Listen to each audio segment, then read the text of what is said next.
Bom, pessoal, dando então continuidade ao nosso estudo de capacidade, lembrem que comentei que a capacidade deve ser analisada usando três horizontes de tempo, três níveis de planejamento: estratégico, tático e operacional. Então, voltando aqui à nossa figura anterior, quando a gente precisa definir nova capacidade, porque nós estamos perdendo clientes com frequência, ou porque estamos trabalhando muito tempo na capacidade máxima, portanto prestando mau serviço, nós vamos focar na capacidade, no planejamento de capacidade estratégica. Quando existem oscilações, num prazo um pouco mais amplo, por exemplo, metade do ano a gente tem uma demanda muito alta, metade do ano a gente tem uma demanda mais baixa, e essa decisão de estocar ou de variar a capacidade, isso é uma decisão de médio prazo, é um planejamento tático da capacidade.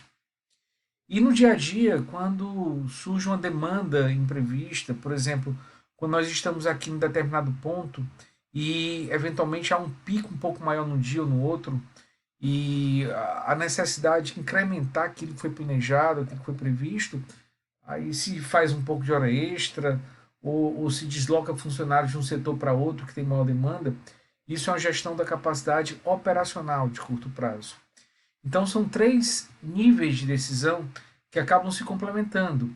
E é exatamente esse conjunto que vai fazer com que o mercado possa ser atendido de uma maneira mais adequada possível. Mas vamos então formalizar o que são esses três níveis de capacidade. No primeiro deles, que é o nível estratégico, nós temos um horizonte de tempo mais amplo, então o nosso foco aqui é no longo prazo. Longo prazo a gente pode pensar de 3 a 5 anos, pelo menos. Questões principais que devem ser estabelecidas. Qual o nível global de capacidade que nós precisamos ter ao longo do tempo? Aqui, olhando para frente, em função da demanda, da perspectiva de crescimento do mercado, qual é o nível ideal de capacidade que a gente deve ter, para que não precise trabalhar permanentemente no nível máximo, para que tenha uma certa folga, para que a gente possa usar bem esses recursos, mas ao mesmo tempo tendo plena condição de atingir qualidade e produtividade.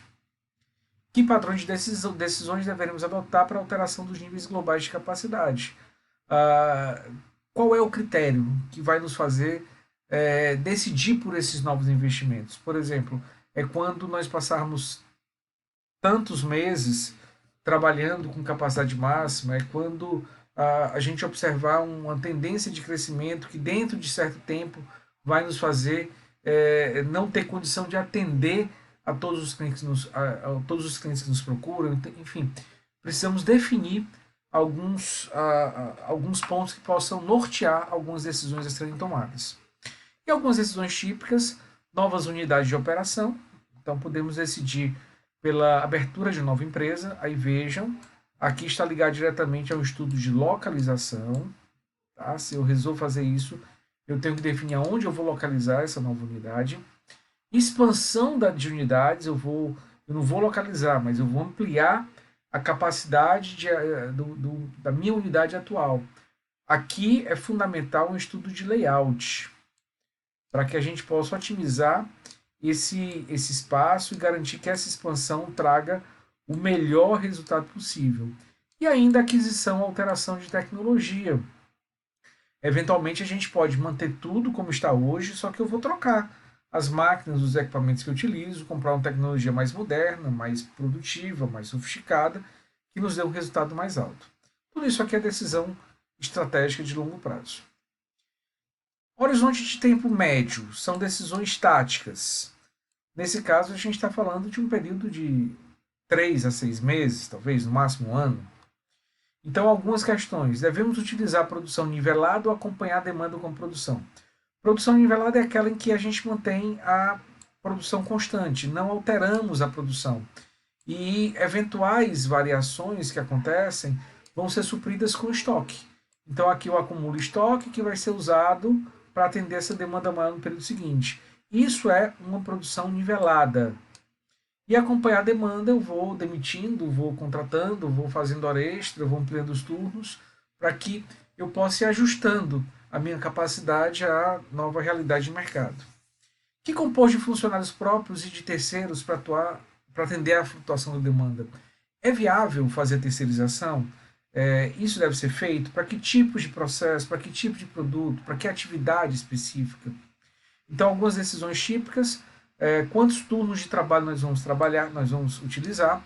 Eventualmente, eu posso começar com um turno, em determinados períodos passa para 2 ou 3, daqui a pouco reduz novamente. Então, em função da nossa projeção de demanda ao longo do ano, eu já posso deixar tudo isso programado. Terceirização de capacidade, dimensionamento de pessoal, já que o RH vai ter que saber quando ele vai precisar contratar ou demitir.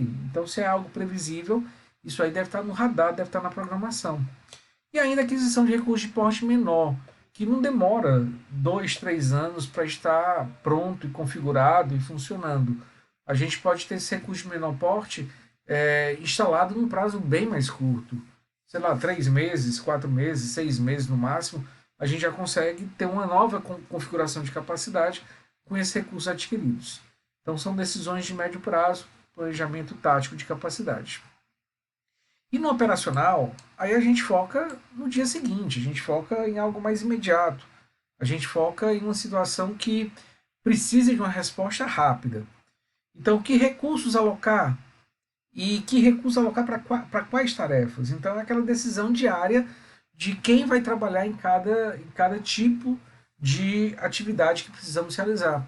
Chega um pedido novo, chega uma demanda de um cliente, a necessidade de um serviço, e a gente tem que ir distribuindo a nossa mão de obra de forma a garantir o pleno atendimento dessa demanda da melhor forma possível. Como acomodar flutuações de demanda no curtíssimo prazo? O que acontece? A gente faz um planejamento perfeito, mas existem aqueles imprevistos, os fatores aleatórios, que podem fazer com que a demanda, em um determinado momento, dê um pico, que aumente. Então, alguns pontos que podem ser trabalhados: alocação de pessoal entre setores, tá? Então, eventualmente, eu preciso tirar pessoas de um setor e colocar para outro. Alocação de pessoas no tempo, horários alternativos, uma equipe entra um pouco mais cedo, outra sai um pouco mais tarde, tem uma equipe para substituir a outra que sai no horário do almoço. Controle de entrada e saída de fluxo por recurso, basicamente para avaliar a produtividade de cada recurso, a qualidade gerada por cada recurso e garantir que todos trabalhem com a máxima eficiência possível. Aqui é muito relacionado ao conceito de gargalo, tá? A gente vai ver esse conceito mais na frente. Mas gargalo é uma restrição do processo. Então imagina uma situação em que a gente tem capacidade limitada devido a um recurso que é o nosso gargalo, que é a nossa restrição, e metade das peças que esse gargalo faz estão defeituosas. Vão ter que ser reprocessadas. Imagine a perda nisso. Então, se eu consigo controlar a entrada e saída de todos os recursos necessários para operar nesse gargalo, eu posso ter uma qualidade maior. E cada peça a mais que eu consigo fabricar no gargalo é uma peça a mais que eu fabrico em todo o sistema. Okay? Então, é outra medida que tem que ser aplicada para que a gente possa garantir a máxima eficiência e a melhor utilização da capacidade no curto prazo. Bom, e aí nós entramos nos indicadores de produtividade, de capacidade, desculpa. É muito importante a gente entender esses indicadores até para que a gente possa conhecer essa linguagem, conhecer a terminologia utilizada, entender o que ela significa e poder fazer uma análise eventual e avaliar como nós estamos e o que, é que nós podemos ou precisamos melhorar. E ainda como nós podemos agir para aumentar um pouco mais o nosso resultado. A primeira capacidade é a capacidade instalada. O que é capacidade instalada? Eu costumo dizer que essa capacidade instalada é uma capacidade teórica. Por que teórica? Porque é muito pouco provável que a gente consiga fabricar exatamente esse nível. A capacidade instalada é aquela que nós obtemos utilizando todos os recursos disponíveis, durante todo o tempo também disponível. É uma situação em que, se eu tenho 10 máquinas na minha empresa, eu vou trabalhar com essas 10 máquinas 24 horas por dia, 7 dias por semana, sem parada, sem manutenção, sem correção. Não posso parar para nada. Ou seja, é utópico, é inviável. alguma parada vai ter, alguma máquina vai quebrar, eu preciso limpar o equipamento, eu preciso fazer uma correção, eu preciso fazer uma prevenção. Tem troca de turno, isso aí normalmente gera alguma perda de tempo. Enfim, é algo muito pouco provável, talvez em raríssimas situações se consiga trabalhar, talvez um curtíssimo intervalo de tempo, nesse nível de capacidade. Mas por que é importante que a gente conheça? Porque é um parâmetro, é um referencial. Esse aqui, lembrando da definição do Stevenson, é o nível máximo, é o teto. Esse é o patamar acima do qual a gente não consegue trabalhar, a não ser que seja tomada uma decisão estratégica de capacidade e se invista para adquirir mais recursos. Fora isso, essa capacidade não pode ser superada. Então é uma referência, é uma ideia, é um norte que indica até onde a gente pode ir. Tá? É mais nesse sentido, é mais para uma visão mais gerencial. Um exemplo, para deixar um pouquinho mais claro, imaginem que uma empresa do ramo alimentício tem capacidade de produzir em um forno contínuo 2 toneladas de biscoito por hora. Qual a capacidade mensal, tentem para a unidade de tempo, instalada dessa empresa? Então, se ela produz 2 toneladas por hora, nós vamos considerar que trabalhamos 24 horas por dia, sem parar. Então, 2 toneladas vezes 24 horas daria 48 toneladas por dia. E se eu multiplico por 30 dias no mês, considerando que também não pare nenhum dia, nós chegaríamos a um total de 1.440 toneladas de biscoito por mês. Isso é o máximo que a gente pode produzir. Acima disso, a gente não consegue chegar. A segunda capacidade, que é importante nós conhecermos, é a capacidade disponível. Qual é a diferença entre capacidade instalada e capacidade disponível? Elas podem ser iguais? A resposta é sim, elas podem ser iguais, mas em uma situação particular, em uma situação específica, quando a empresa decide trabalhar com a sua capacidade máxima. Então a capacidade disponível se iguala à capacidade instalada quando é uma decisão da empresa trabalhar com todos os recursos durante todo o tempo. Então, aproveitando o que eu acabei de colocar, a capacidade disponível é fruto de uma decisão da empresa. Então, nós podemos decidir trabalhar 8 horas por dia, 10 horas por dia, 16 horas por dia. Nós decidimos trabalhar com metade dos equipamentos, com 25% dos equipamentos, com todos os equipamentos. É uma decisão nossa. É uma decisão que vai muito em função da demanda, em função das estratégias da empresa. Então, a capacidade disponível é aquela que a empresa resolveu colocar em operação durante um certo intervalo de tempo. Sabendo, então, qual é a capacidade disponível e qual é a capacidade instalada, nós podemos calcular um índice de capacidade, é o primeiro índice que a gente vai ver, que é o índice de disponibilidade. Tá? Índice de disponibilidade, que vai expressar em percentual quanto uma unidade produtiva está disponível, ou quanto ela está sendo utilizada, né? Quanto da capacidade instalada está sendo de fato utilizada. Então, o índice de disponibilidade é mensurado pela divisão entre capacidade disponível e capacidade instalada. Vamos ver aqui um exemplo. Suponha que a nossa capacidade instalada, em produção por hora, seja 100 unidades.